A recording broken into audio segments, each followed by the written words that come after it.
Well, while we have an empty engine bay, let's take care of some worn out front end components.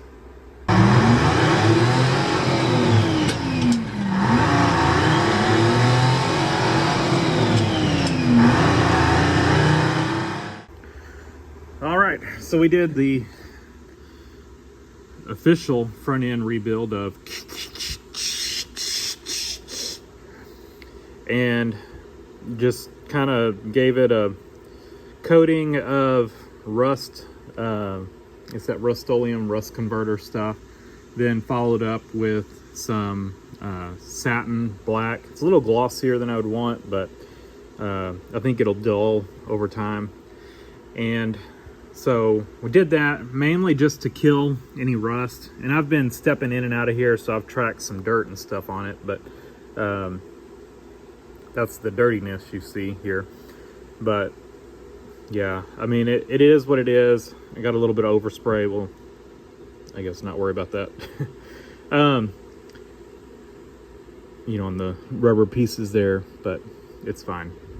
You don't see those once you get all this stuff in here. So this thing, for the most part, most of the front end was tight as far as what I could tell. Pretty much everything was tight except for bushings, and the only ones I could really tell that were gone were the upper control arm bushings. So I mean, what better time to do it than when you can sit in the engine bay and work. So I ordered a set of energy suspension bushings.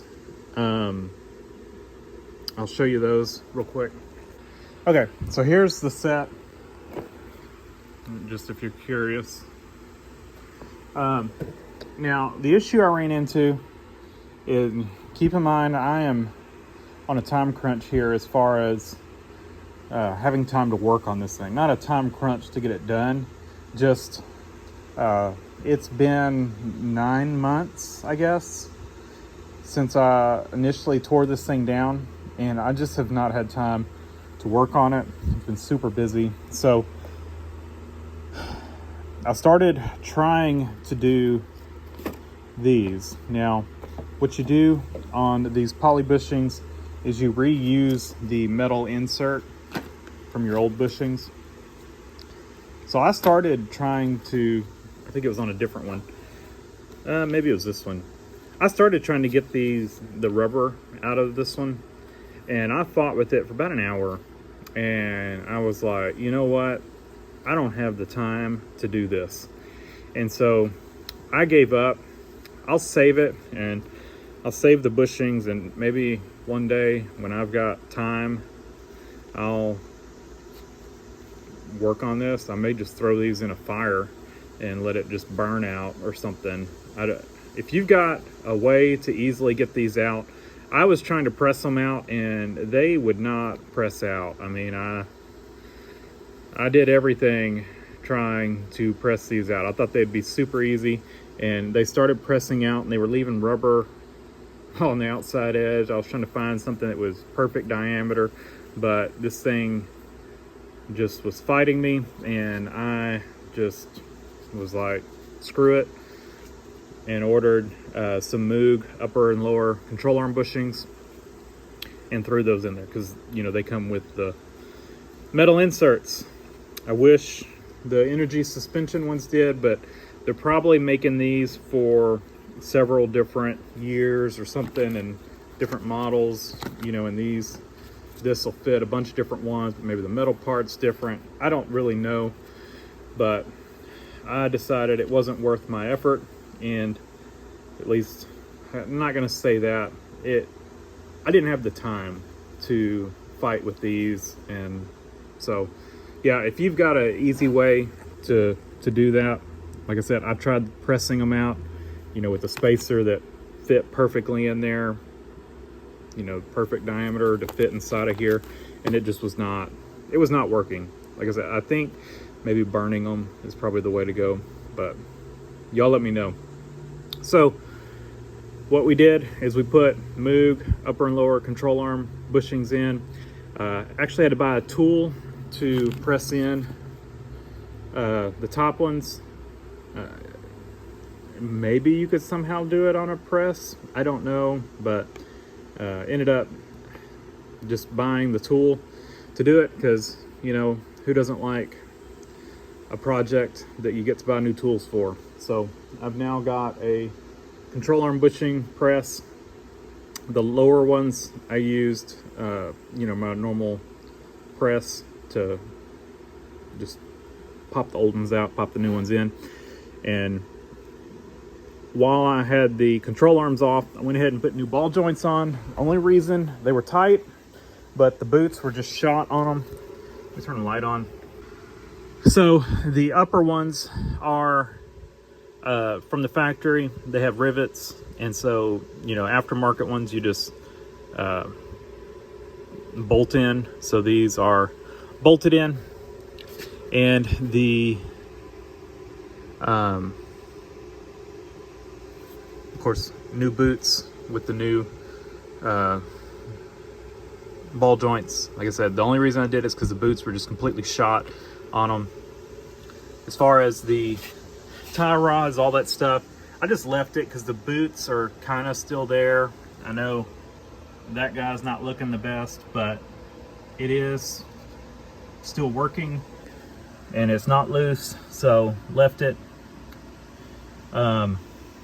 You know, a lot of people probably would have just thrown all new parts on here, but some of these parts are probably better than what you get now. So that was kind of my thought. That was also my thought on the ball joints. So these are both new old stock. I forget which is which, but one of them is a Spicer, and the other one is kind of like it was branded as a house brand something, you know, some parts store. Basically it was a in-house brand, but it had a Spicer part number, said made in USA on the box. So pretty sure it was just a reboxed Spicer, since it had the Spicer part number on it. But the lowers are press in. I just used my press to press those in because I had the whole control arm off the car. Went ahead and painted it while it was off. I guess I should spritz this guy up while we're here. And I put new sway bar bushings. The only color I could get them in, get the right ones, were blue. I didn't purposely pick blue. That's just the only color the right size came in. I've also got new links for the sway bar, but I haven't put those on yet. That's the only thing left. You can see how long this thing's been sitting here. Like I said, 9 months it's been apart. Way too long, so we've got to get this thing back together. Of course, I have not tightened down the bolt for the lower control arm, and I want to get weight on the car and get it kind of at ride height, so that'll be getting the engine on it, and then we'll torque those down to spec. I'm also going to do the same thing up here. Let me show you. So these here, we will leave those loose until we get it at ride height. It may not matter so much on these, but I know on the lower ones, you know, you're tightening down this rubber can kind of. And what you don't want to happen, or what I don't want to happen, I guess, is to get it torqued down too much, and then it kind of, you know, with it up, and then at ride height, it's really straining the rubber because it's torqued down. So I always just kind of try to leave them loose. It may not matter so much on the upper ones, but I just leave them loose till I get the weight back on the car, and then I'll just tighten them back up. So that's the plan. I think I can still get to the upper ones just fine, but definitely can get to the lower ones. So we'll do that. Like you can see there, I left them super loose just so I would not forget. You know, they're just barely started. So the other thing we did, the little idler arm right there, wasn't looking the best, so I went ahead. It was cheaper to actually buy the whole arm than it was to just buy a kit with the bushings. I don't know quality wise what's the better route to go, but I went ahead and just bought the arm.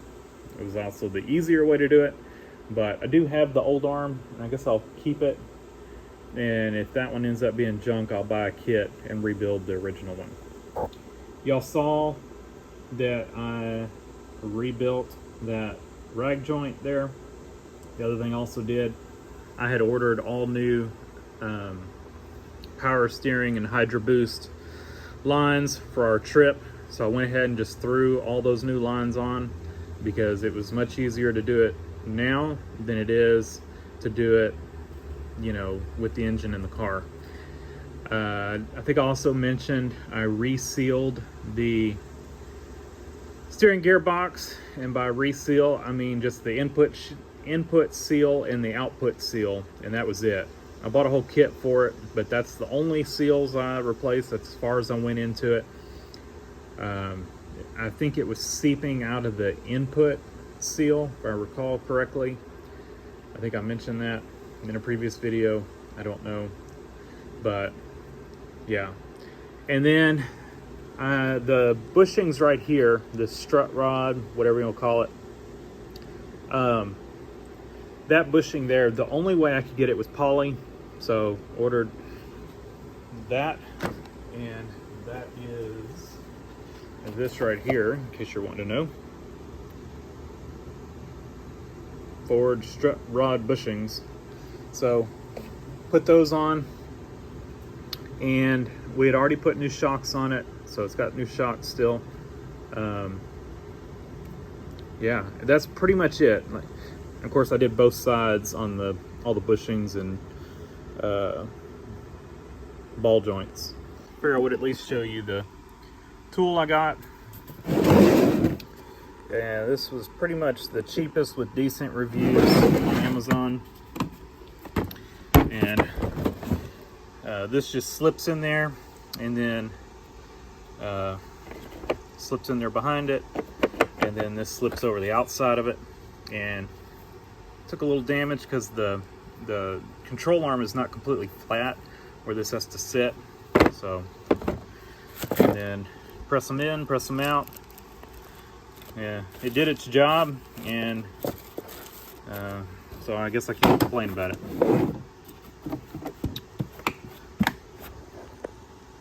So that's it. That's the only things we're doing on here on the front end. I mean, that's, like I said, that's pretty much everything except for steering stuff, which was okay. You know, no slop in any of that, so we're just gonna leave it alone. I do need to get back there, and there's a hole in the bottom of the heater box, so while the engine's out, I'll get up under there and patch that up. I'm not sure how I'm gonna do it yet, but somehow I'll patch that up, and I'll just leave that cover off for now. We can do that when the engine's back in it. Like I said, if you were watching a previous video, I pulled that off so I could clean all that, and because we weren't getting good airflow, but I think it was because of that hole. I discovered that hole afterwards. The other thing I will probably check, if we still have issues with not blowing very well. I did see, I think it was on a Junkyard Digs, where they had put in a Ford blower motor and the polarity was backwards on it, and they said they had run into that before. Pretty sure I remember that was on a Junkyard Digs video. So I may, if I still have issues, I may reverse the polarity on that blower motor. I think I can still get to it. It's kind of a pain, but I think I can get to it enough to do that and see if that makes a difference. And if it does, maybe that's our issue, and we'll reverse polarity on it, and you know, maybe it'll blow better. But that's for another day. Today I'm gonna try to work out a patch for that, and you can see all of our other stuff's just sitting here ready to go back on. The only other line I think I've got to deal with, I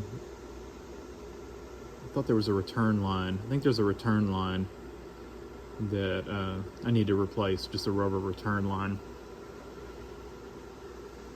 I think it's the other end of this from the cooler. Can't remember.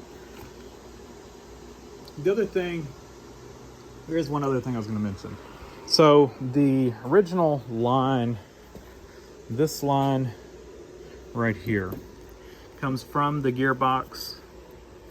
You know, it's a return line. It goes through the cooler, and then, you know, the rubber line comes back and goes to the pump. But this line here, originally, this is our aftermarket one, it had this. Not really sure what this is. This kind of just like a expansion chamber type deal to, I don't know. Y'all let me know if you know, and if I should try to reuse it. I would just, you know, cut these clamps off, and, you know, if the end of it's not flared, I could put a little flare on it and just bolt this thing back on, and then just clamp our new line on, you know, hose clamp it with a, this is low pressure, this is return side, and then same deal on this side. So let me know what you think on this. You know, I guess we could rerun it, if nothing else, just to kind of keep our original look of it, you know, because it was there. But I'm not really sure what it's for. So, like I said, if you know, let me know. And if we need to reuse it. And like I said, the other, there's the return line. We're gonna have to replace that. So I'll pick up some power steering hose, and we'll put a new hose for that. Let's see the return line. So I started this whole front end rebuild while the engine was at the machine shop, and since then, you know, it's come back, sat for a couple weeks, months, whatever, while I was working, pecking away at this, at the little time that I had.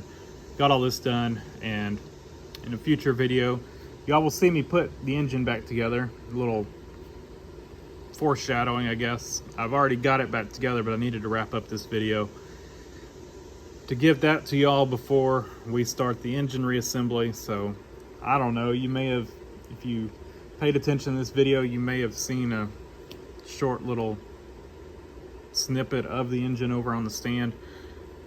You know, if I wasn't paying attention and panned over that way, I don't know. So if you did, you know, I guess you know what's coming up. But in the next few videos, we'll start reassembly.